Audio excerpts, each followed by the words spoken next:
ರಾಜ್ಯದಲ್ಲಿ ಕೊರೋನಾ ಪ್ರಕರಣಗಳು ದಿನದಿಂದ ದಿನಕ್ಕೆ ಹೆಚ್ಚಾಗ್ತಾ ಇರತಕ್ಕಂಥ ಹಿನ್ನೆಲೆಯಲ್ಲಿ ರಾಜ್ಯ ಸರ್ಕಾರಿ ಅನುದಾನಿತ ಮತ್ತು ಖಾಸಗಿ ಶಾಲೆಗಳಲ್ಲಿ ಮುಂಜಾಗ್ರತಾ ಕ್ರಮವನ್ನು ಕೈಗೊಳ್ಳುವಂತೆ ರಾಜ್ಯ ಸರ್ಕಾರ ಸೂಚನೆ ನೀಡಿದೆ. ರಾಜ್ಯದಾದ್ಯಂತ ಶಾಲೆಗಳು ಪುನರ್ ಆರಂಭವಾಗ್ತಾ ಇದ್ದು ದೈನಂದಿನ ಚಟುವಟಿಕೆಗಳು ಆರಂಭವಾಗಿವೆ. ಹೀಗಾಗಿ ವಿದ್ಯಾರ್ಥಿಗಳ ಹಿತದೃಷ್ಟಿಯಿಂದ ಕೈಗೊಳ್ಳಬೇಕಾದಂತಹ ಮಾರ್ಗಸೂಚಿಗಳನ್ನು ಶಿಕ್ಷಣ ಇಲಾಖೆಯು ಪ್ರಕಟ ಮಾಡಿದೆ. ಹಾಗಾದ್ರೆ ಏನೆಲ್ಲ ಮಾರ್ಗಸೂಚಿ ನೀಡಲಾಗಿದೆ ಅಂತ ನೋಡೋದಾದ್ರೆ, ಮಕ್ಕಳಲ್ಲಿ ಜ್ವರ, ಕೆಮ್ಮು, ನೆಗಡಿ ಹಾಗೂ ಇತರೆ ಲಕ್ಷಣಗಳು ಕಂಡುಬಂದರೆ ಮಕ್ಕಳನ್ನ ಶಾಲೆಗೆ ಕಳುಹಿಸದೆ ವೈದ್ಯರ ಸಲಹೆಯಂತೆ ಸೂಕ್ತ ಚಿಕಿತ್ಸೆ ಹಾಗೂ ಆರೈಕೆ ಕ್ರಮಗಳನ್ನು ಪಾಲಿಸಬೇಕು. ಇನ್ನು ಗುಣಮುಖ ಆಗುವವರೆಗೂ ಕೂಡ ಮಕ್ಕಳನ್ನ ಶಾಲೆಗೆ ಕಳುಹಿಸಬಾರದು. ಇನ್ನು ಶಾಲೆಯಲ್ಲಿ ಇರತಕ್ಕಂತಹ ವೇಳೆ ಜ್ವರ, ಕೆಮ್ಮು, ನೆಗಡಿ ಕಾಣಿಸಿಕೊಂಡಲ್ಲಿ ಪೋಷಕರಿಗೆ ಮಾಹಿತಿಯನ್ನು ನೀಡಿ ಮನೆಗೆ ಕಳುಹಿಸಿಕೊಡಬೇಕು.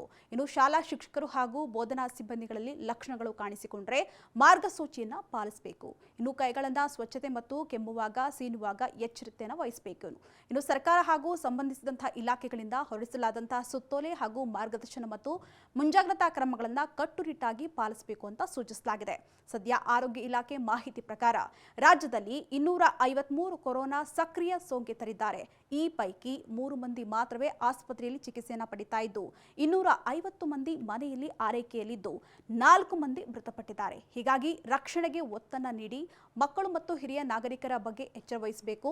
ಇನ್ನು ಕೊರೋನಾ ಸೋಂಕಿನ ಲಕ್ಷಣಗಳು ಕಂಡು ಬಂದರೆ ಕೂಡಲೇ ವೈದ್ಯರನ್ನ ಸಂಪರ್ಕಿಸಬೇಕು ಅಂತ ಹೇಳಿ ಆರೋಗ್ಯ ಅಧಿಕಾರಿಗಳು ಮನವಿ ಮಾಡಿದ್ದಾರೆ.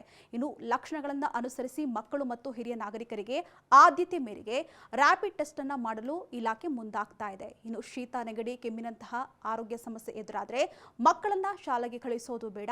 ಮನೆಯ ಸುತ್ತಮುತ್ತಲಿನ ಪ್ರದೇಶವನ್ನ ಸ್ವಚ್ಛವಾಗಿ ಇಟ್ಕೊಂಡು ಆರೋಗ್ಯ ರಕ್ಷಣೆಗೆ ಒತ್ತನ್ನು ನೀಡಬೇಕು ಅಂತ ತಿಳಿಸಲಾಗಿದೆ.